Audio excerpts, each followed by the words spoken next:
on this side of the House, we certainly measure success not based on dollars spent, but on results for Northerners. And it's very clear that right now the government's approach to addressing food insecurity in the North is not getting the job done. So, Madam Speaker, I'm not sure how much time I have here. You're going to cut me off there? Okay, thank you very much. I look forward to resuming the speech after question period. The honourable member will have 7 minutes and a half after oral questions. Statements by members. Déclaration de député. The honourable member for Don Valley East. Thank you, Madam Speaker. Over the past weeks, the world has witnessed the violence in Jerusalem and the Gaza Strip. Thousands of Canadians have written to my office and expressed their horror at seeing Israeli army brutalizing Palestinians as they worshipped at the Al-Aqsa Mosque, as well as the forcible removal of Palestinians from Sheikh Jarrah. These Canadians are also concerned about the report from Human Rights Watch, calling the violation of international human rights and forcible removal by Israel as apartheid. Canadians have always fought against apartheid. They want Canada to take a leadership role during this ceasefire to ensure that the 680,000 displaced Palestinians are given back their homes and land. Canada values human rights, and we must fight for human rights for all, not a select few. Thank you, Madam Speaker. The Honourable Member for Laval-les-Îles. Madam Speaker, Tuesday, May 18th, marked the 12th anniversary of the Molivakal massacre and the end of the armed conflict in Sri Lanka. Over 70,000 innocent civilian Tamils were murdered, 3 million detained, and countless disappeared. To the families and the friends of the victims of the Tamil genocide and survivors who experienced unimaginable trauma. I appreciate the strength and perseverance of Canada's Tamil communities in my riding of Laval-les-Îles and across Canada, and I wish all Tamils a peaceful and prosperous future where peace remains. And will always be an advocate for peace and human rights, and will pioneer all effort in order to ensure that these atrocities will never happen again. The honourable member for Charlwood, St. James, Assiniboia, Headingley. Thank you, Madam Speaker. Today I want to congratulate and thank my friend and community hero, Will Galt. Will has faced challenges and adversity in his life, but he never gave up. He now owns a successful small business in our community, Willie Dogs, and grills up the best hot dogs in Winnipeg. Last week, I was pleased to stop by Willie Dogs to grab lunch and support his campaign to thank frontline hospital workers for their amazing dedication throughout the pandemic. Will is selling specially priced vouchers that anyone can purchase to buy lunch for frontline hospital workers as a thank you for their tireless work, whether it be through this campaign to support healthcare workers or fundraising for the Bruce Oak Recovery Center to support those on a path to recovery from addiction. Will is always looking for ways to help support our community. Thank you, Will, for all that you do. The Honourable Member for Long Range Mountains. Thank you, Mr. Speaker. From Rose Blanche to Lanza Meadows, Hampton to Cox's Cove, Burgeo to Port au Choix, and so many places in between, my riding of the Long Range Mountains here in Newfoundland and Labrador is an incredible tourism destination. It's Tourism Week in Canada. It's a chance to celebrate our amazing tourism operators. But like so many other places in Canada, our tourism industry has been one of the hardest hit by the COVID-19 pandemic. However, there is hope, and there are bright lights shining through. For example, right now in Norris Point, in the heart of Grossmore National Park, the Trails, Tales and Tunes Festival is hosting its 15th annual festival. And thanks to the incredible work by their team, they're able to do it safely and in person following provincial regulations. As we build back better all across the country, I hope everyone in this House will join me in pledging that when it is safe to do so, we will travel and explore and be a tourist within Canada and within our own provinces, taking in all the wonders that make us love this country so much. Happy Tourism Week, everyone. The Honourable Member for Laurentides-Labelle. Mr. Speaker, 1 year ago today, George Floyd was murdered by a police officer. We will never forget those images of that white officer with his knee pressed against the neck of that black man, even as Floyd begged for his life. "I can't breathe," he said. We will never forget that despite his calls for help, the officer kept his knee on George Floyd's neck for 9 minutes and 45 seconds without a moment's hesitation. We will never forget that George Floyd was murdered after being stopped for a $20 counterfeit bill. That is the most horrible expression of racism. We will never forget the unprecedented mobilization of the Black Lives Movement to ensure justice. A year later, the police officer has been convicted, but let us keep the memory of George Floyd alive and well for all those who are victims of profiling, police violence, and even murdered because of the color of their skin. Thank you, Mr. Speaker. The Honourable Member for Hochelaga. Thank you, Mr. Speaker. Today, I rise as a Quebecer proud of my Chilean origins. On May 15th and 16th, there was a historic vote in Chile. They elected 155 individuals to form the Constitutional Convention, gender equal, with representatives from the 10 official indigenous communities. The Chilean people want an institutional mechanism to end with Pinochet's constitution. This new constitution will be written by professors, journalists, workers, women at home, engineers, as well as representatives of traditional political parties, but mainly independents and indigenous peoples. I want to highlight the extraordinary mobilization of women in Chile. Members of the Constitutional Council and others were elected during these elections. This follows in the indelible footsteps of the mothers of the Place de Mayo movement. I salute this democratic gesture to ensure a fair and better future. Or Kenora. Mr. Speaker, seniors across Northern Ontario and across the country are struggling. I have heard from many in my riding who have shared their difficulties living on a fixed income and dealing with the health and mobility challenges that come with age while they're not getting the supports that they need and deserve. On top of that, seniors have had to cope with the pandemic, during which they have been at a heightened health risk, and this past year many seniors have been unable to see their loved ones and have struggled to access the services they rely on. Mr. Speaker, that's why Conservatives have consistently called for a clear plan to help seniors navigate this crisis. We called for increased financial supports for all low-income seniors and timely action to address the serious challenges in long-term care. Seniors built this country, and they deserve better. Mr. Speaker, I rise in this place today to thank all seniors across our riding for their contributions to their communities and renew my commitment to fighting for them. Thank you, Mr. Speaker. The Honourable Member for Richmond Hill. Thank you, Mr. Speaker. Mr. Speaker, I rise virtually in this House today to share with you that my beautiful riding of Richmond Hill is home to vibrant members of Asian community. As we all know, May is Asian Heritage Month. The York Region Liberal MPs are hosting a local appreciation event to celebrate the life of Asian descent in our community. Diversity is our greatest strength. We all need to recognize the contribution accomplishment made by Asian Canadians and highlight their rich and vivid culture. This is also a challenging time for our Asian community as misinformation and anti-Asian hate has been at all-time high since the pandemic has started. Hate, prejudice, and discrimination has no place in Canada and is unacceptable. We must continue to stand together and stand up for our Asian community. Happy Asian Month, everyone. Thank you, Mr. Speaker. L'honorable député. The Honourable Member for Vimy. Thank you, Mr. Speaker.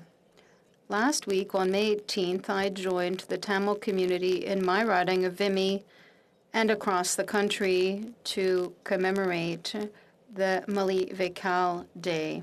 Each year, we remember the thousands of lives lost during the Mali Vikal massacre during the Sri Lankan Civil War, an event that remains very troubling to this day.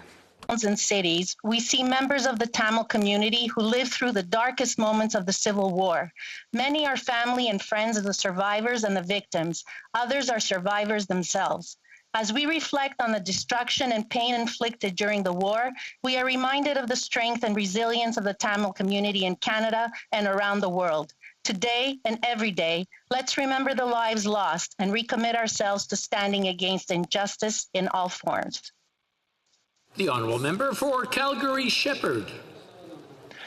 I rise today to recognize the life of Austin Caron, a Calgary political activist who passed away suddenly last week in his sleep at the much too early age of 23.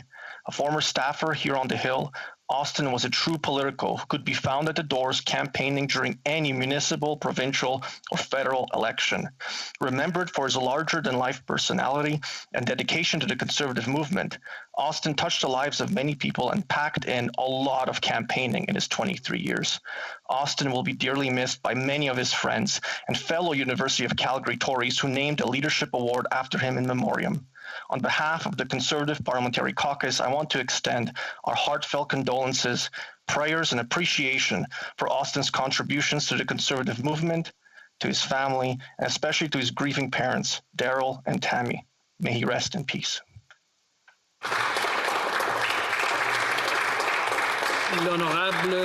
The Honourable Member for Alfred Pellant. Mr. Speaker, Canadian families, particularly those in Alfred Pellant, have been hard hit by the pandemic. COVID-19 has led to unexpected expenses, both adding additional financial burden on the shoulders of the families living in this area. Since 2015, our government has committed to supporting Canadian families, and this is even truer during a pandemic. That is why we have put in place the Young Child Supplement and the Canadian Child Benefit. This will allow families to get up to $1,200 per child under the age of 6 with a first payment this very week. This additional amount will allow parents to have more money to put food on the table, purchase clothing, or register their child in summer activities. The federal government continues to be there for families across the country. For Perth Wellington. Mr. Speaker, it's Tourism Week in Canada, and while normally we'd see a flurry of activity, this year optimism is guarded. Few places can boast the variety of tourist attractions that Perth Wellington does. Not only do their arts enrich our communities, but they also help to diversify our economy.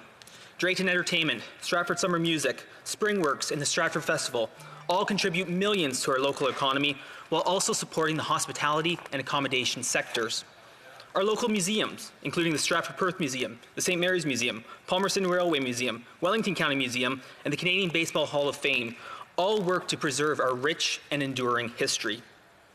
Others have sought a more unique way to preserve history, like Broken Rail Brewing, which might be one of the few craft breweries in Canada that is also located within a National Historic Site.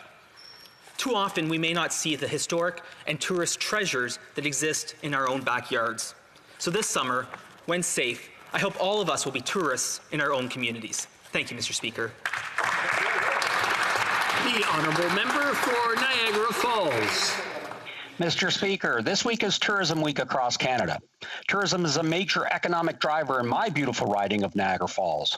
Before COVID-19, about 40,000 workers from across Niagara had jobs in our local tourism sector, which generated over $2.4 billion worth of receipts a year. Nationally, Canada's travel and tourism industry is the country's 5th largest sector, responsible for $105 billion in GDP and employing, prior to COVID, 1 in 10 Canadians. Normally, we would be celebrating the beginning of our summer tourism season this week. Instead, the tourism sector continues to struggle because of this federal government's mismanagement of Canada's pandemic response.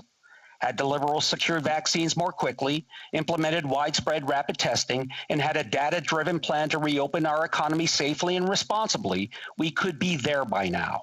As we acknowledge the celebration of Tourism Week, Canada's Conservatives renew our commitment to advocate for those hardest hit in our travel and tourism industry so we can get life back to normal as quickly as possible. The Honourable Member for Edmonton Strathcona. We are all heartened to see the ceasefire in Gaza is holding, but the humanitarian crisis in the region is dire and urgent. Over 100,000 Palestinians were forced to leave their homes, thousands have had their homes destroyed, and hundreds of families are mourning the loss of a loved one. UNICEF and other organizations are on the ground providing humanitarian relief, distributing food, fuel, medicine, and supplies for clean drinking water. At this critical juncture, Canada must help ensure these teams have unfettered access to Gaza. Canada must also address the causes of the conflict and push for reconciliation. This means calling for an end to the illegal occupation, settlements, and evictions, recognizing statehood for Palestine, ending arms sales to Israel, urging Israel to allow Palestinians in East Jerusalem to participate in the Palestinian elections. There is only one side Canada should be taking in this conflict, the side of peace and justice.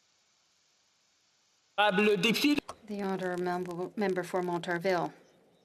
Mr. Speaker, the Bloc Québécois welcomes the ceasefire in Gaza between Israel and Hamas. We reiterate our support for lasting peace that must involve a two-state solution, which also means that Israel must cease once and for all the settlements in Palestinian territory.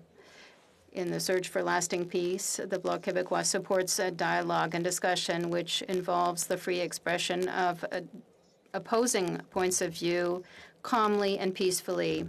We condemn anti-Semitic comments and violence that have taken place recently, notably in Montreal on May 16th.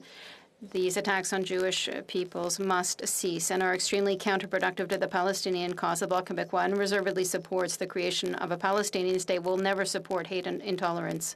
We call for a return to calm so that everybody can speak freely. That is a condition that is essential to ensuring dialogue and peace. Honourable member for Brandon Souris.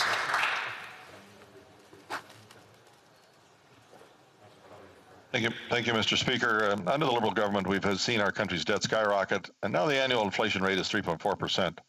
Inflation's eroding the purchasing power of everyday Canadians and making it harder for families to get by. We supported the very specific measures to protect Canadians in the pandemic because it was the right thing to do. Now with this latest budget, it contains billions of dollars that go far and beyond COVID support programs, and it's all paid for with borrowed money. We need a recovery plan, but with the Liberals, we are witnessing a risky, out-of-control debt plan without any real stimulus. Our Conservative team is offering another path, one of security and certainty. It'll safely secure our future and deliver us to a Canada where those who have struggled the most through this pandemic can get back to work. We want a Canada where manufacturing at home is bolstered, where wages go up, and where the dream of so many Canadian families can be realized. Canada's Conservatives got Canada through the last recession, and with Canada's recovery plan, Conservatives will get Canadians through this one too. The honourable member for Oakville North Burlington. Thank you, Mr. Speaker. Mandy Bujold is one of the best boxers in the world. 11 Canadian national championships, 3 continental championships, a gold medal at the first Pan Am Games, and a bronze medal at the first Commonwealth Games that included women's boxing. Mandy is a Canadian flyweight champion. She's also a mother. Because she made the choice to have a child, she's being excluded from the Tokyo Olympics. No woman should have to choose between her career and motherhood. Mandy would be the first female boxer to represent Canada at consecutive Olympic Games. But due to the pandemic and her motherhood, Mandy is being denied this opportunity. Champs like Lennox Lewis and Billie Jean King have spoken out in support. The Minister of Heritage has written a letter of support. I add my voice to those who say Mandy deserves the opportunity to fight and represent her country in the Olympics. Thank you, Mr. Speaker. Oral questions. Question orale. The Honourable Leader of the Opposition. Mr. Speaker, everything is getting more expensive under this Liberal government, and now we have the proof. Last month, inflation powered through the government's target to a 10-year high. Lumber is more expensive, houses are more expensive, food is more expensive, life is more expensive. How much more is this government's economic failure going to cost Canadian families? Honourable Prime Minister. Mr. Speaker, from the beginning of this pandemic, we made a simple promise to Canadians that we'd have your backs, however long it took, whatever it took. And that's exactly what we did.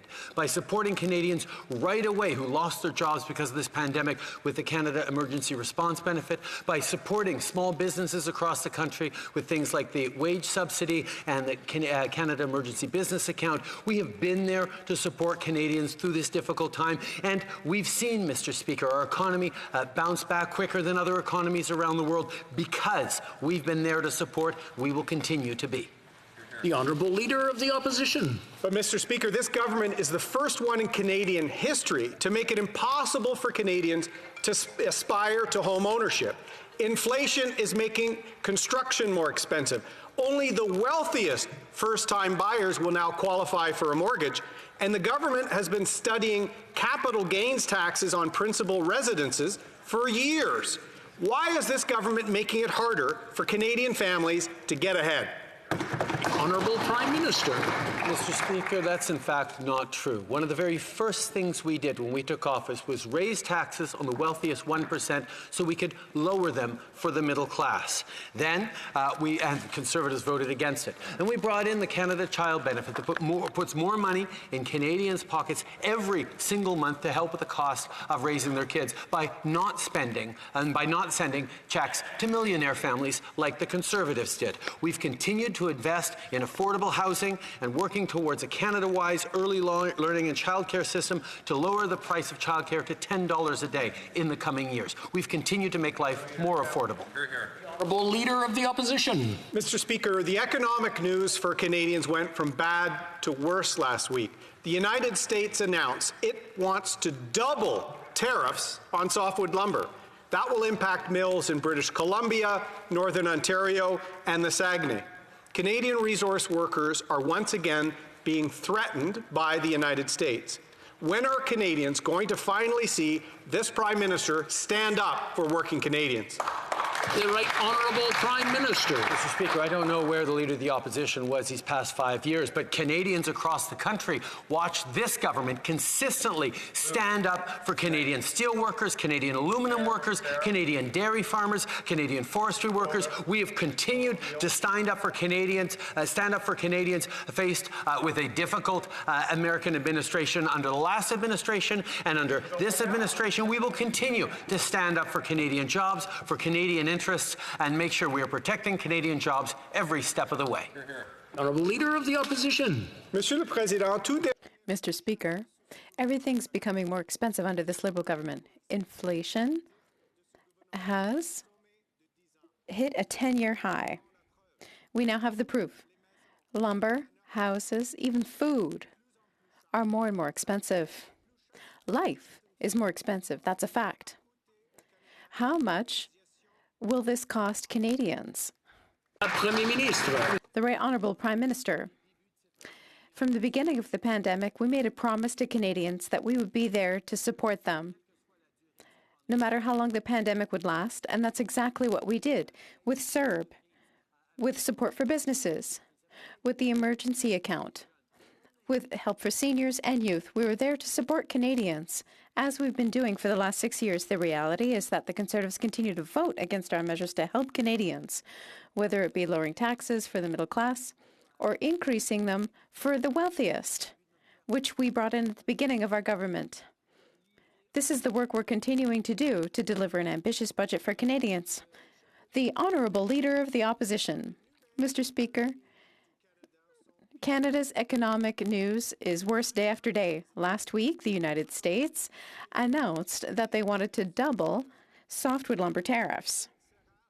The real impact will be felt in mills in BC, Northern Ontario, and the Saguenay region.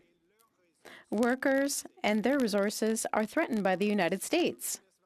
When will the Prime Minister take a serious approach for the economy to help all Canadians? The Right Honourable Prime Minister.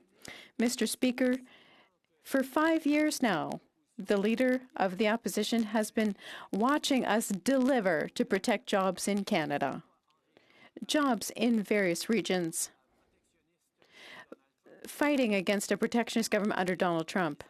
We continue to be there to fight jobs, to protect supply management, softwood lumber, and workers throughout the country in steel and aluminum. We've always been there to defend Canadians against protectionist policies in the United States and will continue to do so. The Honourable Member for Belleuil-Chambly. Thank you, Mr. Speaker. Quebec's government has decided to use its prerogative to amend the Canadian Constitution to indicate that Quebec forms a nation and the only language of that nation is French, and that French is also its common language. The Prime Minister noted this choice, which will be submitted to Quebec's National Assembly. Will the Prime Minister confirm in this House that he welcomes the will of the Quebec National Assembly, the Right Honourable Prime Minister? As I've said for some time, we work hand in hand with the Government of Quebec to ensure that we protect the French language in Quebec and all throughout Canada while protecting linguistic minorities, Anglophones in Quebec and Francophones elsewhere in Canada. We will continue to work with all of our partners who share this goal. I look forward to being able to work with the Government of Quebec on this issue. To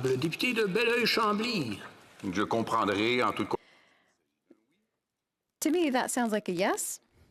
It would seem that the will of Quebec State, including the choice of the Premier to act, might not be well received or misunderstood in Canadian provinces. To avoid any unfortunate misunderstandings in public opinion or the media, can the Prime Minister explain his willingness to accept this gesture? Mr. Speaker, from the beginning of the pandemic, I've been meeting premiers from all the provinces.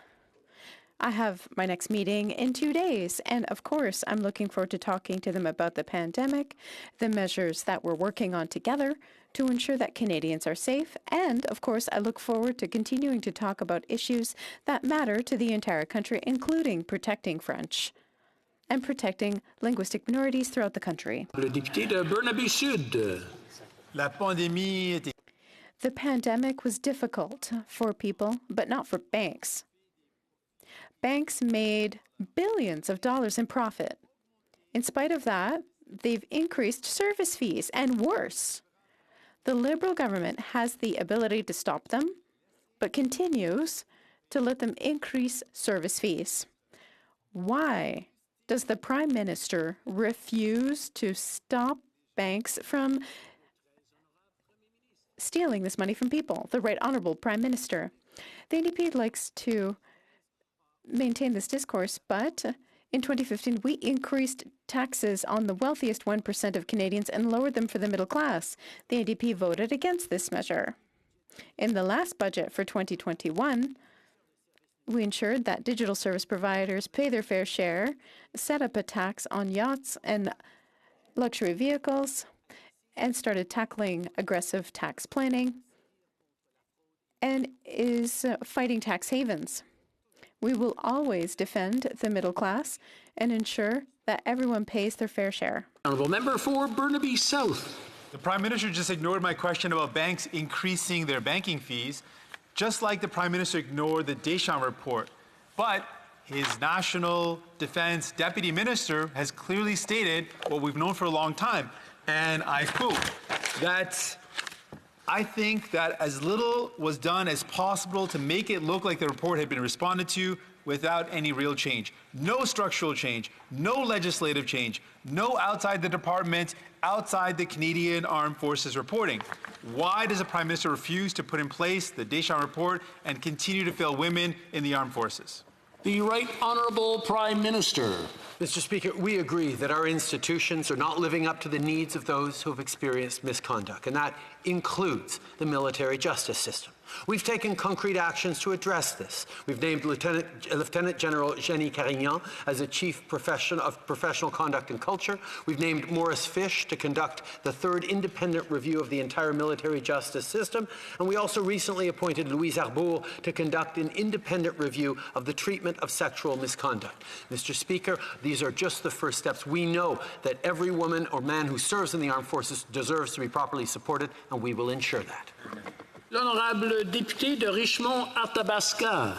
Monsieur le Président, le Premier ministre. Mr. Speaker, the Prime Minister, the Minister of Justice, the Minister of Official Languages, the Minister of Innovation, and even the Minister of Heritage, after changing his position, all mentioned at one time or another that they were in favor of net neutrality. However, the definition of net neutrality is that it is a principle that should ensure equal treatment of all data flows on the internet.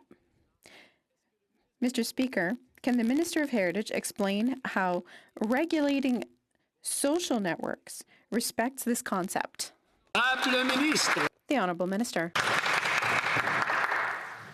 Merci, Monsieur le Président. Et, Thank you, Mr. Speaker. I think there's a bit of confusion about the definition of net neutrality, because that definition focuses on infrastructure, the way that people can access the internet. Bill C-10 does not impact this at all. All Bill C-10 attempts to do is to ensure that web giants pay their fair share and that our Canadian artists are more easily accessible on those platforms. The Honourable Member for Richmond-Arthabasca. Mr. Speaker, I invite the Minister to go check the dictionary.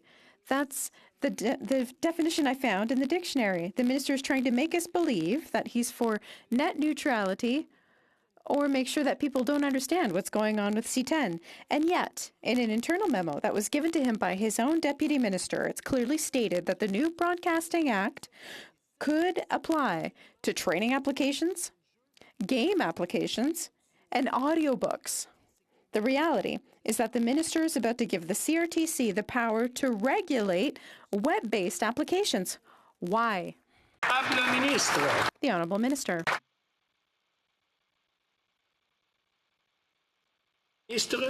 The Honourable Minister? Petit problème technique, Monsieur. Yes, my apologies. I had a technical issue. I would like to confirm that once again, what we're going to do with Bill C-10 is ensure that web giants do their fair share.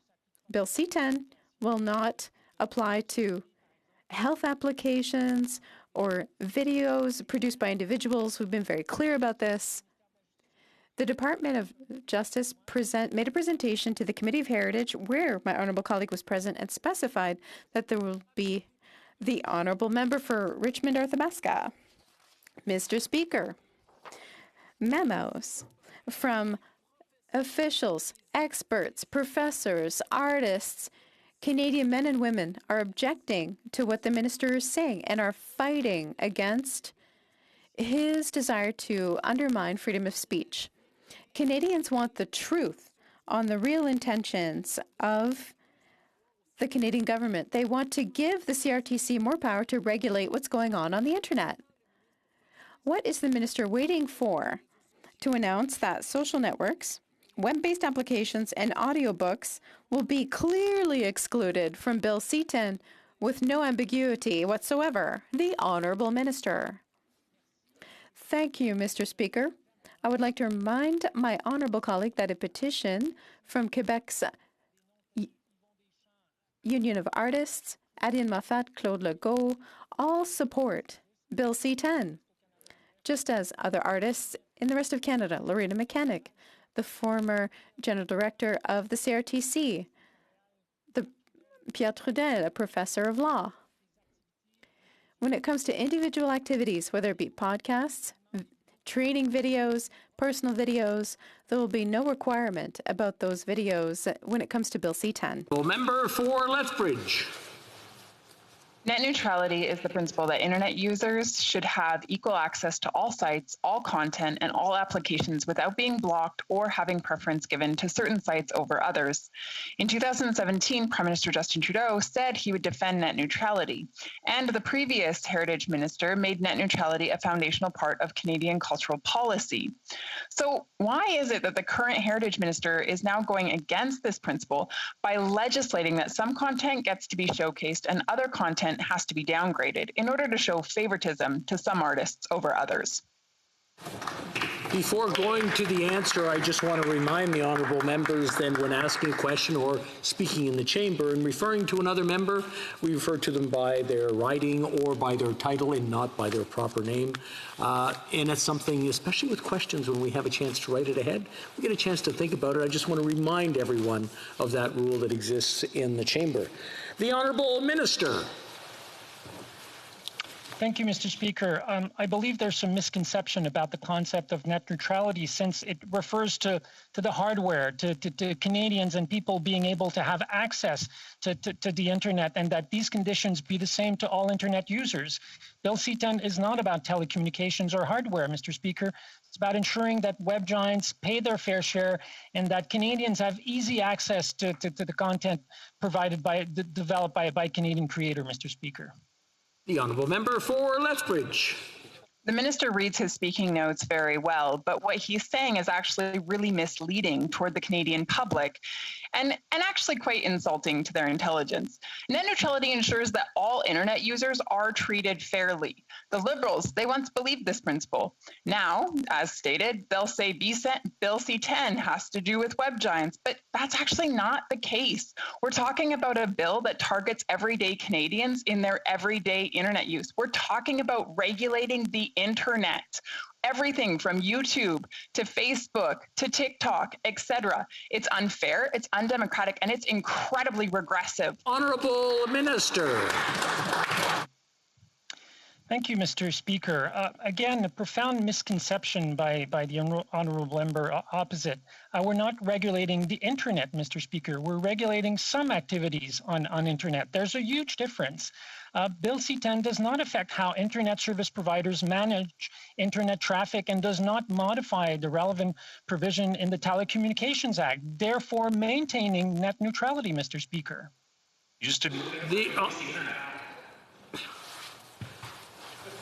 I want to remind Mr. Couric that interrupting, especially during question period, is not permitted. The Honourable Member for Lethbridge. So basically what the minister is saying is, don't worry, folks, discrimination is okay as long as it's approved by the government. I'll do it right. No, the government cannot and should not be trusted to regulate what we access online. I'm talking about successful YouTubers like Simply Nailogical or Justin Bieber, who came up through YouTube, or Lily Singh, a famous YouTuber right now. I'm talking about individuals who are innovative, creative, and inspiring. They use these platforms in order to gain an audience and influence culture. So why are the Liberals so intent on picking winners and losers instead of letting Canadian artists continue? The Honourable Minister. Without government interference. Thank you. Again, profound misconception about what we're trying to do. In fact, the Department of Justice has stated that there's no problem within free speech and C-10. And the member opposite was at the committee. She got to ask questions from the Minister of Justice himself regarding this. What we want to do, and frankly, what I can't understand is why does the Conservative Party of Canada continue to oppose the fact that we're asking some of the wealthiest companies in the world to pay their fair share when it comes to Canadian artists, Canadian musicians, Mr. Speaker. I just don't understand. L'honorable député de Saint-Jean. The Honourable Member for Saint-Jean. Mr. Speaker, Bill 96, an act respecting French, the only official and common language of Quebec, aims to reinforce Bill 101. Section 65 clearly states that every business or employer operating in Quebec is subject to it, which includes businesses under federal jurisdiction. We know that the Minister for Official Languages is working on her own language reform. Is she clearly committed to not hindering in any way Quebec's desire to apply the Charter of the French language to businesses under federal jurisdiction? The Honourable Minister. Merci, Monsieur le Président. Thank you, Mr. Speaker, and thank you to my colleague for her question, because this is an opportunity for me to remind everyone of the government's position on official languages, especially the protection of the French fact in Quebec and throughout the country. I'd like to remind my colleague that, of course, we'll protect the right to work in French, the right to be served in French, and the right to not be discriminated against for being a francophone in federal jurisdictions in Quebec and elsewhere throughout Canada. I will be pleased to work with her to make sure that we implement this. The Honourable Member for Saint-Jean. Mr. Speaker, everyone agrees in Quebec that French must be better protected as a language of work, and that's exactly what I want to hear from the Minister. In all discussions of Bill 96, no one in Quebec argued that the federal government should be accepted from the application of Bill 101. Everyone wants the federal government to respect the law after more than 40 years of circumventing it. Will the Minister clearly commit that her reform of the Official Languages Act will not in any way impede the application of Bill 101 to workplaces under federal jurisdiction? The Honourable Minister. Of course, I am pleased to confirm that our common objective is to ensure that an individual who is a francophone can work in French in a federal workplace in Quebec, but also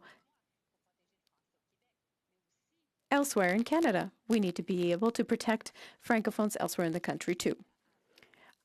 Of course, I also want to confirm the fact that Quebecers and francophones throughout the country should be able to be served in their language of choice in federal workplaces, and I'll be pleased to work with her during 2021. Thank you. Wellington, Halton Hills.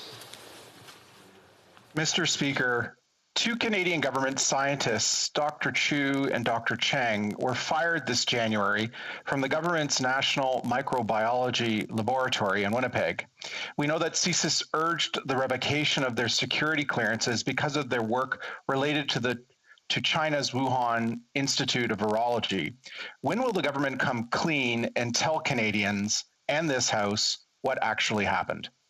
The Honourable Minister. Well, thank you very much, Mr. Speaker. And as I informed the Member of Parliament and this House last week, those two researchers are no longer employees with the Public Health Agency of Canada, and I cannot comment further. The Honourable Member for Wellington, Halton Hills. Mr. Speaker, the Globe and Mail reports that seven government scientists at the Winnipeg lab collaborated with Chinese military scientists and conducted experiments with deadly viruses. One of those Chinese military scientists was actually given access to the government's lab in Winnipeg. How on earth did a Chinese military scientist get access to the government's lab in Winnipeg, a level 4 facility equipped to handle the world's most deadliest viruses? And why are Canadian government scientists collaborating with China's military scientists on deadly viruses? Honourable Minister. Mr. Speaker, this question gives me an opportunity to thank the incredible hardworking researchers and scientists at the National Microbiology Lab who have been there for Canadians from the beginning of the emergence of COVID-19 and before. And I will say this about these scientists, researchers, and doctors. They were one of the first in the world to be able to create a PCR test, a gold standard PCR test that led to the ability for provinces and territories to test for COVID-19. Mr. Speaker, we are happy and proud that we have a lab of this stature in Canada able to serve Canadians across the country from coast to coast. L'honorable député de Charbot-Haute-Saint-Charles. Vous êtes en sourdine. You're on mute. Excusez, vous êtes en... Pardon, you're on mute. Could you please restart? Oui, Monsieur le Président. Voilà. Monsieur le Président.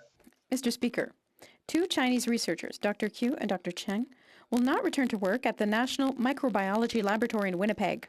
This long-awaited decision comes 2 years after they were both escorted out of the country's highest security laboratory for violating policy. The two doctors coordinate shipments of Ebola and other deadly viruses from the Public Health Agency of Canada to the Wuhan Virology Institute in China. What was the goal of sending those deadly virus samples to China? The Honourable Minister. Mr. Speaker, as the member opposite knows, these two scientists and researchers are no longer employed with the Public Health Agency of Canada. I cannot comment further. I will quote Dr. Paula Quin, who is the head of the National Microbiology Lab, and he said that there is no connection to this situation with COVID-19. I would encourage the members opposite to stay focused on making sure that we can get through COVID together and that indeed provinces and territories have what they need to support Canadians during this time. L'honorable député de Charbot-Haute-Saint-Charles. I would tell the minister that I made no connection to COVID, but what's clear is that scientists were collaborating with the Chinese People's Liberation Army to conduct experiments with deadly pathogens. Brilliant idea. What could go wrong? The president of the Public Health Agency of Canada refuses to answer questions. While none of our allies are collaborating with the Chinese regime, Canada is doing so. Why were samples of deadly viruses sent to China, and how did two scientists get secret clearance? The Honourable Minister. Mr. Speaker, scientists and researchers routinely collaborate around the world. In fact, that's what they've done through COVID-19 to develop tests, to develop vaccines, to develop therapeutics. In fact, I think the member opposite is confused if he says that no other ally collaborates with other countries across the world. In fact, this is a standard of scientific research. As the member opposite knows, these particular researchers are no longer with the Public Health Agency of Canada, and I cannot comment further. Thank you. The honourable member for London Fanshawe. Since 2015, the Liberals have been sitting on the Deschamps report, failing to implement any of its recommendations. Instead, they announced yet another report on the sexualized culture in the armed forces. Even the Deputy Minister of National Defence admitted that the government failed women in the armed forces, saying as little was done as possible to make it look like the report had been responded to without any real change. Why should women in the armed forces have any faith in this government when a high-ranking member of the Department of Defence agrees that Liberals only make symbolic gestures rather than real change? Honourable Minister. Mr. Speaker, thank you very much for that question. We know that the measures we've implemented have not gone far enough. Now we have much more work to do. More needs to be done to fully enact the structural and legislative and cultural changes outlined in Justice Deschamps' recommendations. This is one of the reasons why the Sexual Misconduct Response Center reports to the Deputy Minister and not to the military. More work needs to be done, Mr. Speaker, and this is why we've appointed Justice Arbour, who will build on the work of Justice Deschamps to examine defense culture and provide recommendations on how to affect that culture change. Thank you, Mr. Speaker. The honourable member for South Okanagan and West Kootenay. Mr. Speaker, last week the leading experts in the International Energy Agency released a report calling for an end to the development of new oil and gas projects if the world is to meet the target of net zero emissions by 2050. But the federal government subsidized the oil and gas sector to the tune of $18 billion in 2020, compared to a 10-year budget of $15 billion to fight climate change. How can the Liberals tell Canadians they're serious about climate change when they won't stop propping up the fossil fuel sector? The Honourable Minister. Thank you, Mr. Speaker. We certainly know around the world that countries, industry, and businesses are moving towards a cleaner, innovative, low-carbon future. As this report identifies, in order to reach a net zero future, we need cleaner solutions and targeted policies, and that is precisely what we've been doing. We've made historic investments in nature, clean technology, put a price on pollution, tabled climate accountability measures, and just brought forward a new emissions reduction target, all measures that will help us to deliver on a cleaner future for our kids and our grandkids while building a clean economy. The honourable member for Dorval-Lachine-LaSalle. Mr. Speaker, over the past year, Canadians from coast to coast have stayed home to stop the spread of COVID-19. But for some, home is simply not a safe place. Indeed, for many victims of domestic violence, the pandemic has made them even more vulnerable. Every Canadian deserves to feel safe in their own home. Can the Minister of Health inform all Canadians about how the government is working to support victims of domestic violence? Thank you. The Honourable Minister. Merci, Monsieur le Président. Thank you, Mr. Speaker, and I thank the member for Dorval-Lachine-LaSalle for her important question. The federal government is investing $50 million for the Public Health Agency of Canada to develop programs that target these important issues that will promote safe relationships and prevent family violence. We will do everything to stop domestic violence and abuse against children and seniors. We will always support them. Thank you. For Medicine Hat, Carson Warner. Mr. Speaker, the Liberal government has ended cross-border cooperation to vaccinate more Canadians, like the Montana Blackfeet First Nations who have provided vaccines to my constituents. The reason given to the media is that vaccines are widely available here in Canada. Well, if vaccines were so widely available here, then there wouldn't be wait lists, there wouldn't be delays, and there wouldn't be a 4-month gap between shots. Liberal vaccine failures are the reason Americans are helping deliver vaccines to Canadians. If this government was actually working to end the lockdowns by any means necessary, why obstruct these cross-border vaccine clinics? Honourable Minister. Mr. Speaker, the honourable member makes, let's just say, broad use of the word failure. I don't think that 25 million doses distributed to provinces and territories is a failure, nor is 61% of adults receiving 1 dose a failure, nor is being in the top 3 of G20 for doses administered a failure, Mr. Speaker. On the contrary, our vaccine rollout is continuing apace, and we won't rest until all Canadians have access to vaccines. Thank you. The honourable member for Calgary Nose Hill. Patients suffering, dying while waiting for care as Manitoba hospitals overwhelmed by COVID-19. Failure.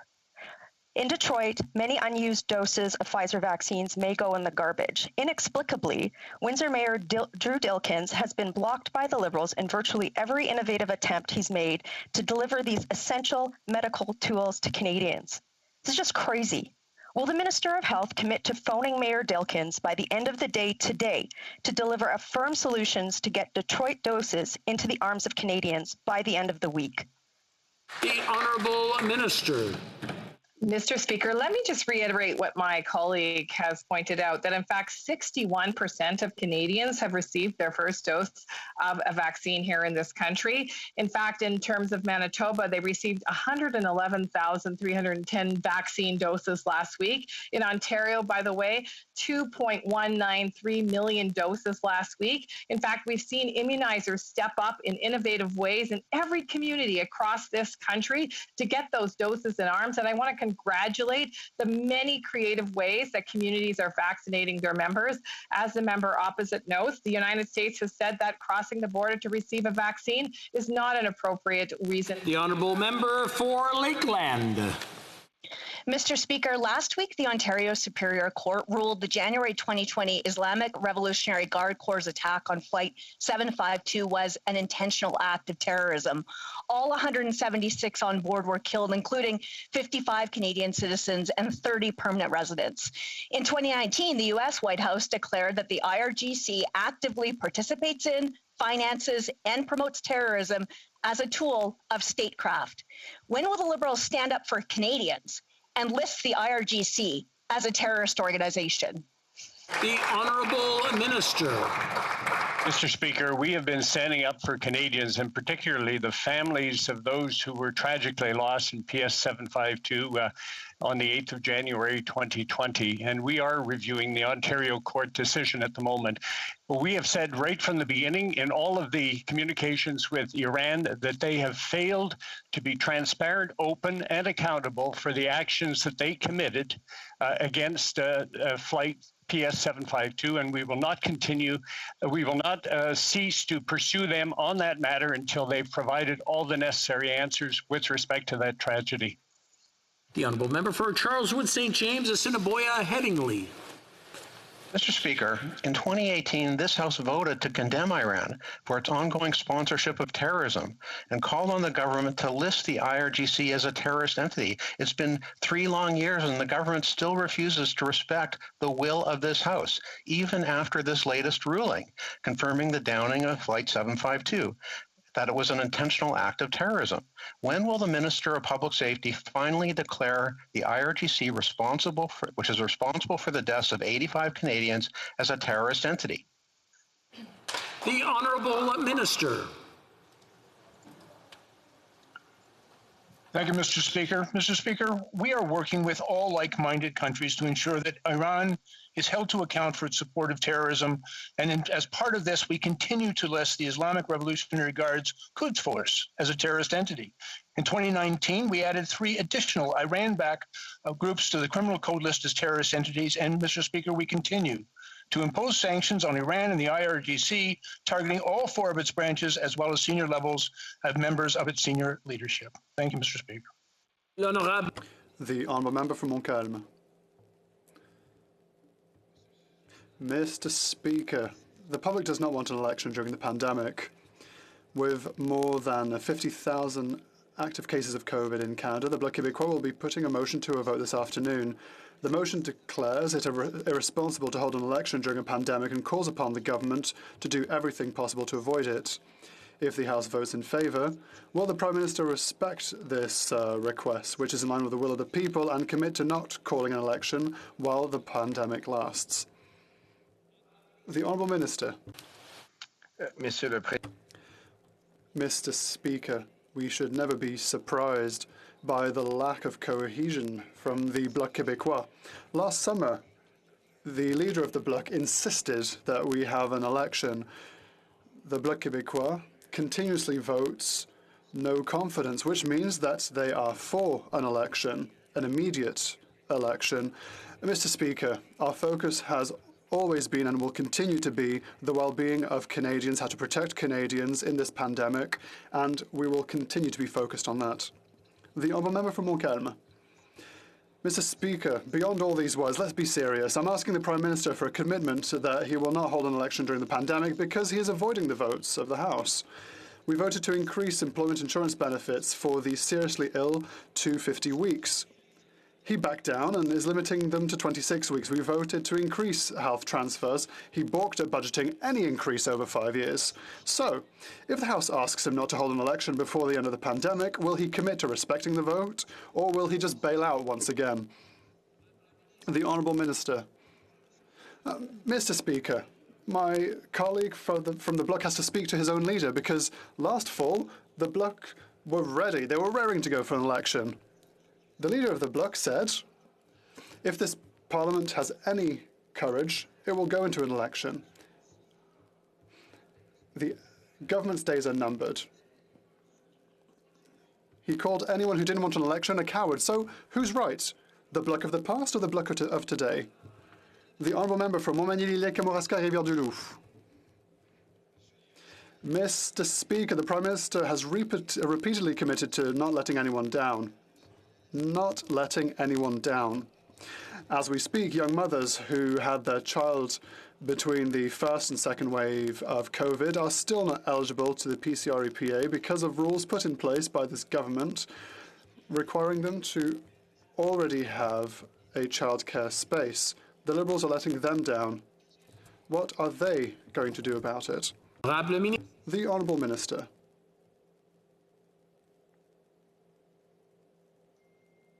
Mr. Speaker, the government is determined to supporting parents who are being faced with unique issues because of the pandemic. That's why we created the PCR EPA, the CRCB rather, in order to help workers. With the 2021 budget, we are investing close to $30 million to create a pan-Canadian childcare system that will increase the participation of women in the workplace. The honourable member for Mission Matsky, Fraser Canyon. Mr. Speaker, the Hamilton Spectator reported that Hamilton is less affordable than New York City. Let that sink in. It's easier to buy a home in the Big Apple than Hamilton. What is happening to our country? The Liberals' first-time homebuyer plan is a proven failure. A generation of Canadians are being left behind, losing hope. What is this government's plan to secure our housing future? The Honourable Minister. Mr. Speaker, our government absolutely believes that affordable housing is a priority for Canadians, and it's a priority for our government. That's why we are acting. And let me list some of the things that we have been doing.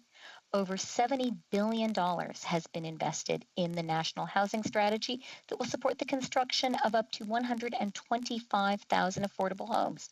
The Rapid Housing Initiative, which is addressing urgent housing needs for vulnerable Canadians. This is a $1 billion program expanded by an additional $1.5 billion in the recent federal budget. On January 1st, I see you rising, Mr. Speaker, but I have a lot more to say. The Honourable Member for Provencher. Thank you, Mr. Speaker. With Bill C-10, the Liberals are opening up the door to massive abuses of Canadians' freedom of expression. The Heritage Minister has denied this, yet an internal memo from his own department indicates that things like podcasts and news sites could be regulated as well. Canadians recognize the threat to freedom of expression when they see one. Will the Prime Minister commit to Canadians that he won't regulate their social media, or will he just repeat his same old tired talking points? Honourable Minister. Thank you, Mr. Speaker. I profoundly disagree with the basis of the question of the honourable member. In fact, so does the Justice Department of Canada, which analysts confirmed that Bill C-10 remains consistent with the Charter's guarantees of freedom of speech. C-10 is about leveling the playing field between creators and web giant. It will require big, powerful foreign streamers to provide information on their revenues in Canada and make financial contribution to Canadian stories and music. I wonder why the Conservative Party continues to oppose this, Mr. Speaker. The Honourable Member for Madawaska-Restigouche. Thank you, Mr. Speaker. Honouring Canada's legal obligations to First Nations and working collaboratively to renew our relationship is essential to righting historic wrongs and advancing reconciliation with First Nations in Canada. Our government and the Madawaska-Maliseet First Nation recently reached a negotiated agreement that resolves their specific claim. I believe that this land claim with the Madawaska-Maliseet First Nation is the most important land agreement in the Maritimes. Can the Minister of Crown Indigenous Relations update this House on the progress of the resolution of this claim? The Honourable Minister. Je remercie la députée. I would like to thank the member for his question and his excellent work. This $145 million agreement was achieved through the unwavering dedication, determination, and hard work of Chief Bernard and the First Nation. As Chief Bernard stated, every member of our band will be helped by this settlement, which will lead to great economic opportunities, not only on an individual level for each of our members, but also for the entire First Nation community and the Madawaska region. For Calgary-Midnapore. Mr. Speaker, everyone knows that this government has implemented a cruise ship ban until February 2022, but the U.S. has gotten smart and has passed legislation that allows ships to go from the U.S. to Alaska without stopping in Canada. This will absolutely devastate the cruise ship industry. So will the Minister of Transport work with the United States and implement technical calls? Thank you, Mr. Speaker. The Honourable Minister. Mr. Speaker, we are aware of the recent developments in the United States regarding cruise ships. We've had discussions with our American partners. I've had discussions with my counterpart in British Columbia, and we will continue to engage all stakeholders on this issue.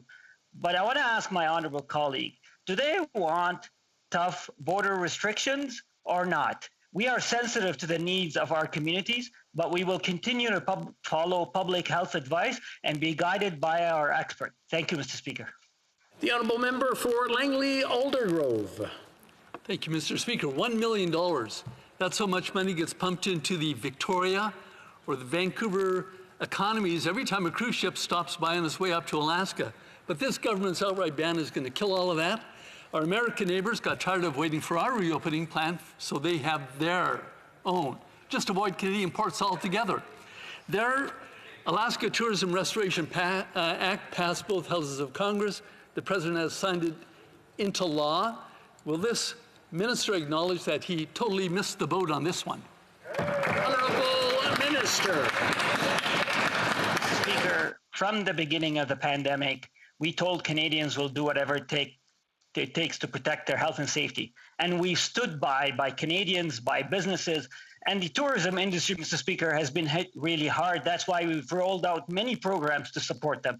But I want to assure my honourable colleague that we are working with our U.S. counterparts. We are working with the industry on making sure that when we restart our travel and cruise ship industry, we will do it in a safe manner following public health advice. Thank you, Mr. Speaker. The honourable member for Pitt Meadows, Maple Ridge. Mr. Speaker, last month I raised the issue of Alaskan cruise ships bypassing British Columbia. The minister was stunningly apathetic about the crisis. He dismissed safe technical stops where passengers stay on board and keep our industry afloat. Recently, I met with U.S. senators. They were disturbed by this Liberal government's unwillingness to show any bilateral accommodation. Well, the bill has passed, signed by President Biden. Those ships will no longer be stopping at BC, sinking $2.6 billion industry and thousands of jobs. Will the minister apologize for being asleep at the helm? The Honourable Minister. Mr. Speaker, let me assure you and assure all Canadians that we are focused on protecting the health and safety of Canadians. And I want to ask my colleague in joining us in doing so. I've spoken with the U.S. Senator Sullivan, Mr. Speaker. I have spoken with my counterpart in British Columbia, and I've spoken with public health experts. We are in constant discussions with our friends in the U.S.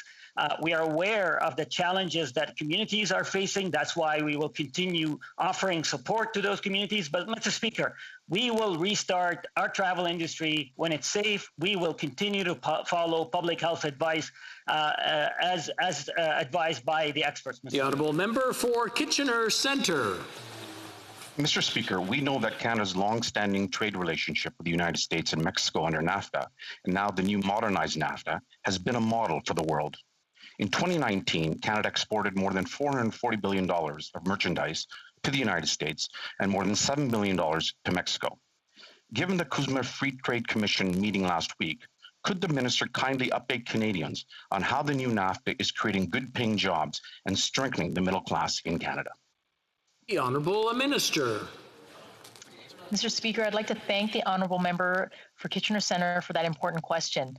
Last week, I met with my U.S. and Mexican counterparts to discuss the effective implementation of the new NAFTA and our shared priorities for economic recovery, including the environment, labor, and inclusive trade. The new NAFTA is a good deal for Canadian businesses and workers, with total trilateral merchandise trade reaching nearly $1.3 billion in 2020.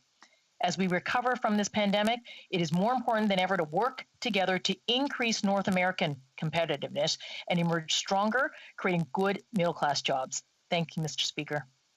The honourable member for Esquimalt Saanich-Sooke. Last Monday was the day against homophobia, transphobia, and biphobia, and many Canadians were hoping for action from this government to mark the day. Making progress toward inclusion means the government should already have brought an end to the gay blood ban and gotten the bill to ban conversion therapy over the finish line. After repeated promises to act, can the Minister of Justice explain why, instead of simply getting the job done on ending the blood ban, why is this government fighting my community in federal court this week, trying to stop an investigation by the Canadian Human Rights Tribunal into the stigma and discrimination caused by their ongoing blood ban? The Honourable Minister.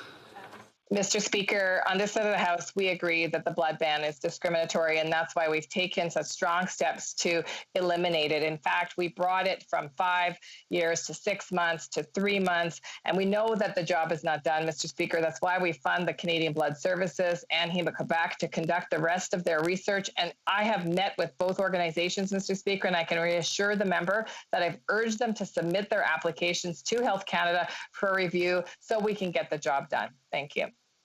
The honourable member for Kitchener South Hespeler. Mr. Speaker, I'm hearing from constituents who lost their jobs, very briefly collected EI, then found ways to earn income through self-employment. Now they've once again lost their income due to COVID-19. They're being told that they can't restart EI because they were self-employed and they can't access CRB due to an open EI claim. For trying to be self-sufficient, they're being abandoned. Zero income, zero support, and bills piling up. Can the minister explain what the government is doing to address this issue? The Honourable Minister. Well, thank you, Mr. Speaker. I'd like to thank the member from Kitchener South Hespeler for his important question. When workers find themselves without a job, the EI program and the Canada Recovery Benefit are there to support them. As we continue to fight COVID-19, EI and recovery benefits are important tools to help keep Canadians safe and financially stable. In order to receive EI benefits, applicants need to demonstrate they are ready, willing, and capable of working each day. We know that Canadians want to work and that the vast majority take jobs when they're available. Many Canadians continue to face challenges during this time, and we will continue to be there to support them. That's all the time we have for question period today. C'est tout le temps que nous avons. L'honorable député de... The honourable member for Mégantic-L'Érable has a point of order. Coming up, the honourable member will get to him next, if that's okay. The honourable member, l'honorable député de... The honourable member for Mégantic-L'Érable. Thank you, Mr. Speaker. The parties have discussed, and I think if you request it, you will see that there's unanimous consent for the adoption of the following motion. That, given that Lac-Mégantic has asked for the commitment of all political parties to have a route go around Lac-Mégantic as soon as possible, and given that there was the worst rail tragedy in Canada when many people lost their lives, given that the Prime Minister, the member for Papineau, and others announced that a route would be built, and given that Transport Canada is responsible for this project, given that work hasn't begun, and that many fears have been raised, given the timeline of completing this work by 2023, given that the Minister of Transport has re-expressed his commitment to building this route by 2023, and given that Canadian Pacific says that this timeline is unrealistic without legislative changes to accelerate work, that this House required that the government put in place all of the necessary elements to respect the timeline announced by the Prime Minister on May 11th, 2018, and that it give the House a detailed plan by May 28th, 2021, and that it remind the government that all parliamentarians of all political parties and independents want there to be legislative changes made to have this project happen by 2023 at the latest. Thank you, Mr. Speaker. That all those who oppose what the honourable member proposed say nay. Okay? The House, having heard the motion, that all those who oppose it say nay. Adopted. The honourable member for Kingston and the Islands is standing on a point of order. Thank you, Mr. Speaker. I'd like to ask for permission to table a document. This document contains data that's been compiled by Our World in Data, which has been the leading organization in compiling data from throughout the world with regard to COVID-19, which shows, Mr. Speaker, that Canada is now only second to the United Kingdom as it relates to first doses that have been administered throughout the G20. I would ask that we table this document, Mr. Speaker, so that all members can have an opportunity to review the data. All those opposed to the honourable member moving the motion will please say nay. Agreed? The House has heard the terms of the motion. All those opposed to the motion will please say nay. Carried. The honourable member can table his report. Now, the honourable member for Charleswood, St. James, Assiniboia, Headingley is rising on a point of order. Thank you, Mr. Speaker. During my SO31 today, when I was honoring a member of my community, somebody, and I'm sure it was inadvertent, coughed and interrupted the feed and appeared on the screen. I would like to request the opportunity to redo it. Okay.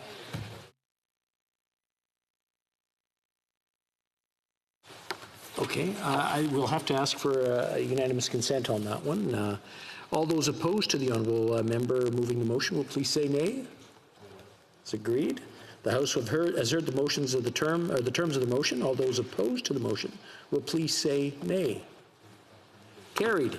The honourable member for Charleswood, St. James, Headingley, Assiniboia. Thank you, Mr. Speaker.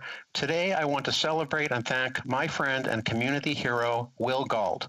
Will has faced challenges and adversity in his life, but he never gave up. He now owns a successful small business in our community, Willie Dogs, and grills up the best hot dogs in Winnipeg. Last week, I was pleased to stop by Willie Dogs to grab lunch and support his campaign to thank frontline hospital workers for their amazing dedication throughout the pandemic. Will is selling specially priced vouchers that anyone can purchase to buy lunch for frontline hospital workers as a thank you for their tireless work. whether it be through this campaign to support healthcare workers or fundraising for the Bruce Oak Recovery Center to support those on the path to recovery from addiction. Will is always looking for ways to support our community. Thank you, Will, for all that you do. Before going to the next point of order, I just want to remind all the members, especially those joining us from home, that when someone is giving their SO31, it's normally something that's very precious to them and very precious to their riding, and it's very important to us to hear, for us to hear that. So please make sure that your microphones are off so that it doesn't interfere the message coming across, and it'll be so much more pleasant for everyone. Thank you. We have a point of order. The honourable member for Calgary Nose Hill. Thank you, Mr. Speaker. I'd like unanimous consent to table the following CBC article entitled Patients Suffering, Dying While Waiting for Care as Manitoba Hospitals Overwhelmed by COVID-19. Doctors say. I referenced this in question period today, and I believe it speaks to the fact that Canada is nowhere near having vaccinated enough people. Thank you. All those opposed to the honourable member moving the motion will please say nay. We don't have unanimous consent. L'honorable député de... The honourable member for Saint Laurent. I think that you have noticed that we welcome each and every member who would like to table some document. This is quite important, and I did that many times, and unfortunately the government refused when I tried to. But, Monsieur le Président, ce qui est important, c'est que les... Mr. Speaker, what's important is that documents be in both official languages. Unfortunately, the member tabled a document only in English. I would invite the member to rectify the situation. The honourable member for Kingston and the Islands has a response. The situation is indeed being rectified, and the information will be given to the table very shortly, Mr. Speaker. We're okay with that? Okay.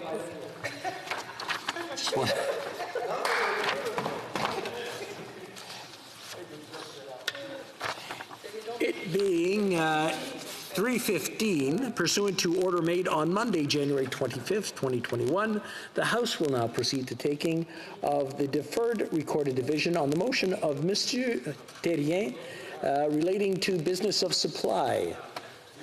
Convoquez les députés. Call in the members.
The question is the following one. Mr. Thérien, seconded by Mrs. Gill, moved that A, the House remind the government that a general election was held in October 2019 and sadly note